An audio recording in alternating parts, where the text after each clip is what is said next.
Hyderabad central university వద్ద ఉద్రిక్త వాతావరణం నెలకొంది. రోహిత్ వేముల ఆత్మహత్యతో నాటి వీసీ అప్పారావుకి సంబంధం లేదని, రోహిత్ ఎస్సీ కాదని గచ్చిబౌలి పోలీసులు హైకోర్టుకు నివేదిక సమర్పించడంపై స్టూడెంట్స్ ఆగ్రహం వ్యక్తం చేశారు.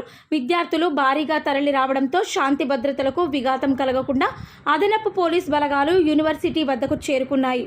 అంబేద్కర్ జోహార్ జోహార్ వర్ధిల్లాలి కుల నిర్మూలన పోరాటాలు వర్ధిల్లాలి వర్ధిల్లాలి వర్ధిల్లాలి కుల నిర్మూలన పోరాటాలు వర్ధిల్లాలి వర్ధిల్లాలి జోహార్ రోహిత్ వేముల జోహార్ జోహార్ రోహిత్ వేముల